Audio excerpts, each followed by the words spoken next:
Coffee Break Spanish, lesson 46. Buenos dias, how you do? We got something for you. A bit of Spanish you can try. It's not hard, now don't you cry. Más cerveza, por favor. Un cafecito, I want more. No haggis here, I hope that's fine. Just a bit of Espanol online. Espanol, you're in control. Just be resilient. One in Spanish is dead brilliant. Just be prepared. Mark and Kara will take you there. Now you're on a roll. It's Coffee Break Español. Hola, buenos días. ¿Cómo estamos? Yo muy bien. ¿Cómo estás tú, Mark? Un poco cansado hoy y harto de la lluvia escocesa. ¿Qué? Harto. Estoy harto de la lluvia escocesa. Okay, I recognized escocesa in there. That's a feminine form of Scottish, isn't it? Yeah, that's right. I'm talking about la lluvia. La lluvia. That's the noun related to the verb form llueve. Can you remember what llueve means? Llueve it's raining, isn't it? Sí, es así. So you're saying something about the Scottish rain. Uh-huh. I said estoy harto. ¿Qué quiere decir harto? Harto means fed up. I've had enough of... Scottish rain. Sí, estoy harto de la lluvia escocesa. It's pouring with rain here tonight. You can probably hear it in the background because our studio is not quite as soundproofed as we'd like it to be. Hace frío también. Sí, hace frío. Autumn is turning into winter here in Scotland. We're getting very poetic tonight.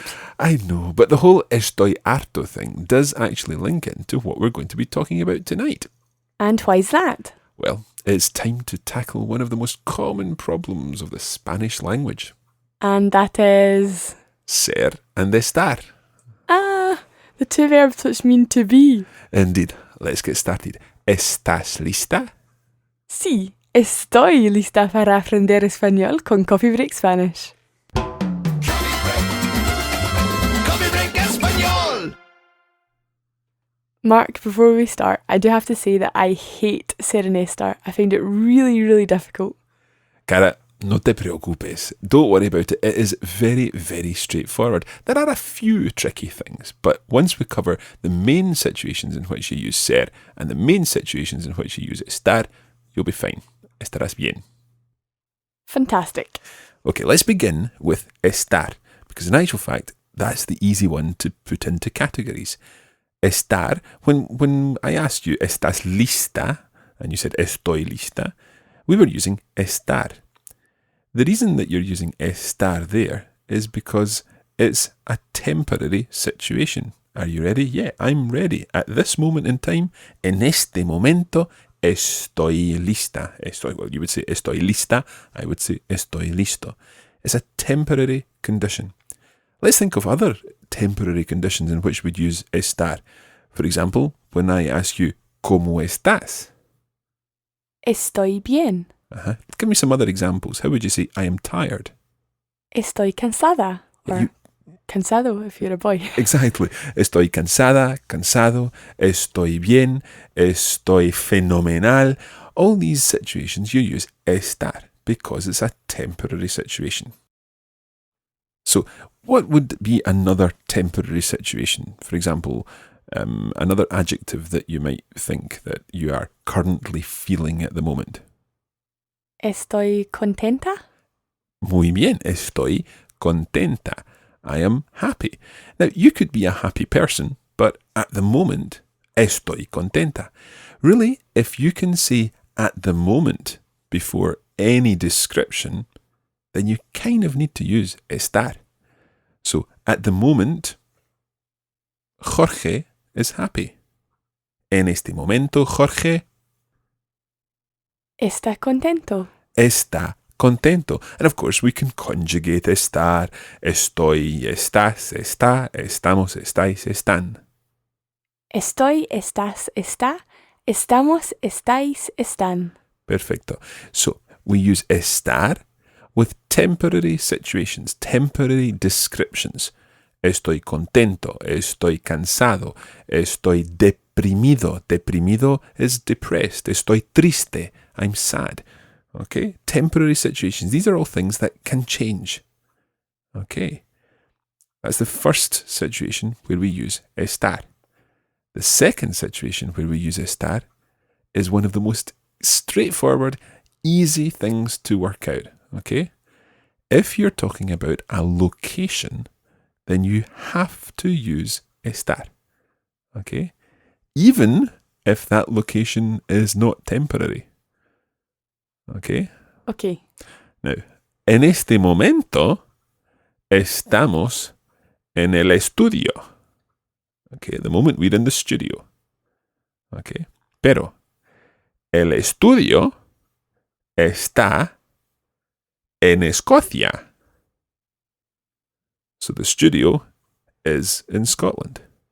Now, I have to say that the studio will always be in Scotland unless we decide to emigrate to Spain or wherever. But el estudio está en Escocia. It's the location that matters here, not the fact that it's temporary or otherwise, because the studio is fairly permanently in Scotland, but it's the location that's the important thing. I'll give you another example of this. Madrid está en España. Madrid está en España. Okay, now Madrid will always be in Spain. It's not like the city is going to suddenly move or anything like that. Madrid está en España. Okay, it's a location. It doesn't matter how temporary or permanent it is. It's always estar if it's a location. Okay, so far we've got temporary feelings, temporary descriptions, and any kind of location, whether it's temporary or permanent. And those are really your two most important rules for estar. Okay? Yes. So, Madrid está en España. Madrid está en España. Nosotros estamos en el estudio. Nosotros estamos en el estudio. So, temporary description or temporary or permanent location. That's estar. Let's think now about ser, the other verb, which means to be. And let's conjugate ser, first of all. How do you say I am? Soy. Okay, now I have to say ser is quite an irregular verb. Okay, so I am is soy. You are? I don't know. How do you say are you from Scotland? Eres. Eres, okay. Soy, eres, and then he or she is? Es. Yeah. Soy, eres, es, and then we are. Can you remember how you would say we are? Somos. Somos. Muy bien. Somos, we are. You are, the fifth person. Sois. Sois. Okay, that's something that we've not come across before. Sois, you are, in the plural informal version used in Spain. Sois. Sois. And then they are is son. Son. Son. Son. And this is also used as the polite plural you. Son ustedes. Son ustedes. Son ustedes de Guadalajara. Son ustedes de Guadalajara. Muy bien. So, soy, eres, es, somos, sois, son. Soy, eres, es, somos, sois, son. Muy bien. Let's now talk a little about when you use ser as opposed to estar. Now, one of the easiest ways we could say here, it doesn't always work, but let's say if it's not a location and if it's not a temporary description, then the chances are you're going to be using ser. Let's put that to the test. If I were to say, I am Scottish, is that a location? Nope. Is it a temporary situation? Not likely. No. So I have to use ser. So I use soy escocés. Soy escocesa. Exactly. Now, if I say that I'm a teacher, is that a temporary description? No. No. Is it a location? Nope. Definitely not. So what am I going to use? Soy. Soy profesor. Soy profesor. Ah, Yeah, you would be profesora, but in actual fact, tú eres estudiante. sí, soy estudiante. Yeah, I could never ever say estás estudiante. It just completely doesn't make sense. So, eres estudiante. Sí, soy estudiante. So, one of the main ways that we use ser is when we're talking about sort of inherent or inbuilt characteristics of someone, talking about their job, talking about their nationality, talking about what they're like as a person, their religion, their moral attributes, if you like. For example, if you describe someone as a very honest person, you would say, es honrado. Es honorado. Honrado, honrado, Honrado, honrado. Honorado. Or you could say, es católica. Es católica. Sí. Or es mexicano. Es mexicano. Yeah. So, inherent characteristics that tend not to change, describing someone's characteristics, someone's personality, not how they are in a particular moment. So, es una persona contenta. She's a happy person. Es una persona contenta. Pero en este momento está triste.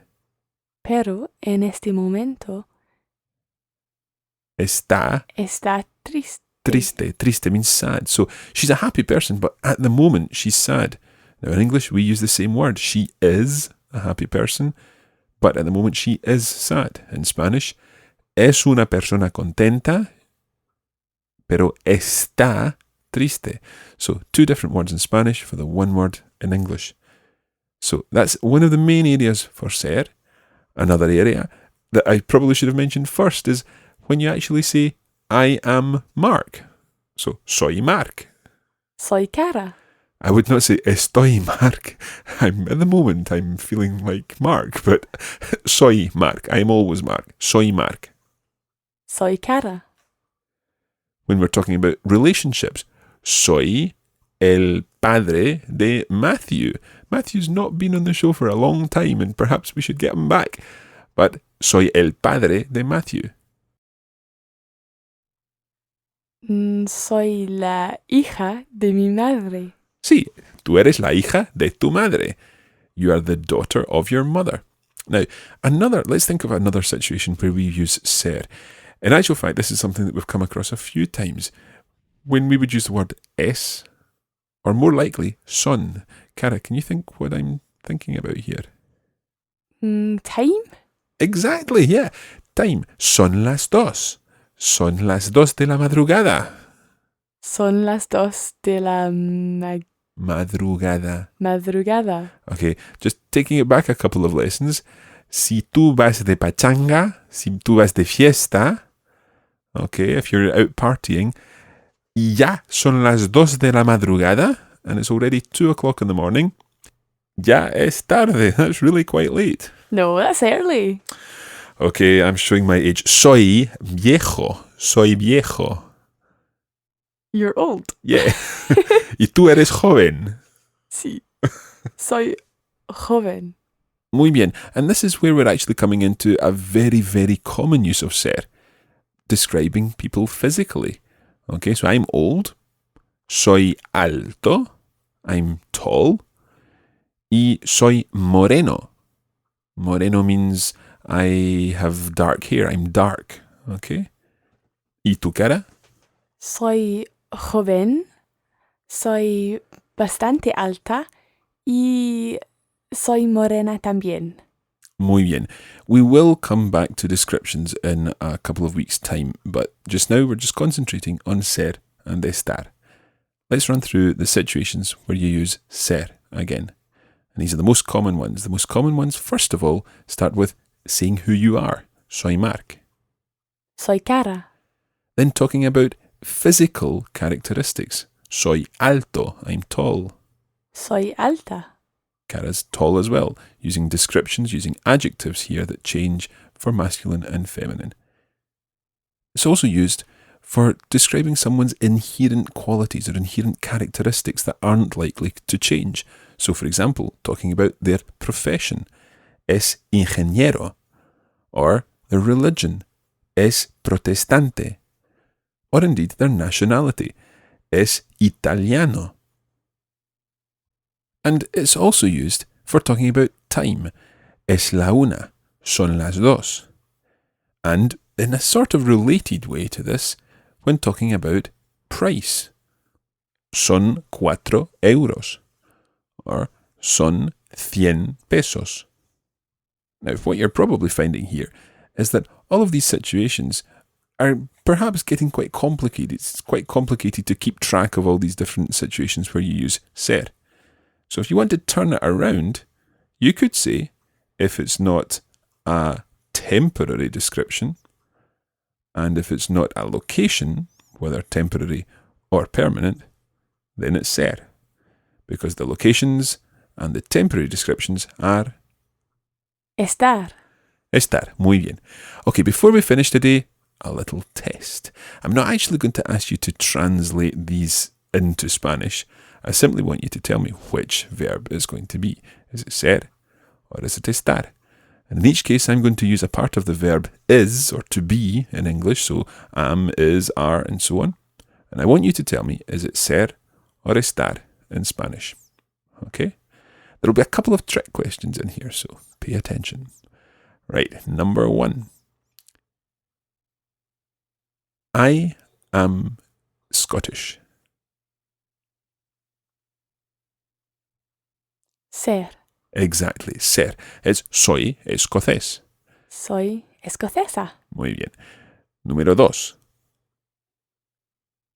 She is sad. Estar. Okay, exactly. It's estar. We're not saying that she's a sad person all the time, that's an inherent characteristic of her. At the moment, she's sad. We can substitute or we can add in este momento, and it makes sense. En este momento está triste. Okay, número 3. It's 10 pesos. Ser. Ser. Okay, a straightforward one because it's a price. So you know that it's ser. It's 10 pesos. Son 10 pesos. Note that in English, we say it is 10 pesos. But in Spanish, because there's more than one peso, you have to use the plural form. Son 10 pesos. Okay, número 4. Luisa is in the swimming pool. Estar. Exactly. Está en la piscina. It's a location. So, although we could say at the moment Lucia is in the swimming pool, está en la piscina en este momento, it's a location, so it doesn't matter. It has to be estar. Número 5. Rome is in Italy. Estar. Are you sure about that, Cara? Yes, because it's a location and Rome is always in Italy. Exactly. Rome is always in Italy. It's a location. It's always está. So, one final one, and this is not really a question for this little quiz, but I've got a question for you. Ser y estar. Es fácil, ¿no? Sí, muy fácil. Es fácil. It's easy. Because it's not a temporary thing. It's an inherent characteristic of ser and estar that is always easy, no matter what. So it's an inherent characteristic. It must therefore be Ser. muy bien. Coffee break español. No es muy difícil. No. Y estoy contenta. ¿Por qué? Because now I understand ser and estar. Well, it's a bit clearer now anyway. We'll be providing some further challenges in this week's bonus listening, which is available as part of our premium content. You can find out more about how to access this content on our website. Visit the Radiolingua store at www.radiolingua.com/store. Now, last week we said that we'd be making some announcements in this week's show. That's right, the holidays are coming. We'll be launching a special holiday sale in our store from December the 1st, where you'll be able to use a special discount code to make huge savings on our language learning products. In addition to the back catalogue for Coffee Break Spanish, we'll also be providing full versions of all our other podcasts at special holiday prices. And why not give the gift of language this holiday season? This sounds so cheesy. Perhaps you've spoken about Coffee Break Spanish to a family member or a friend. You can now give them a season pass or even a full series as a gift download, complete with a special gift certificate, which we can even personalise for you with a special message in English or any other language we provide. And there are even special holiday items in our gift store, ideal for language geeks. And normal people too. It's all just a bit of fun. The holiday store will open on the 1st of December, and full details of the discount codes will be posted on our website and in future news programmes. So, if you're struggling to find that perfect present for a loved one this holiday season, remember, give the gift of language with a Radiolingua season pass. Check out languagefortheholidays.com for more information. And I think we'll leave it there this week. Before this gets even more cheesy. Gracias a todos. Hasta pronto. Adiós. Hasta la semana que viene. Coffee Break Español. This podcast was brought to you by the Radiolingua Network. Find out more at www.radiolingua.com.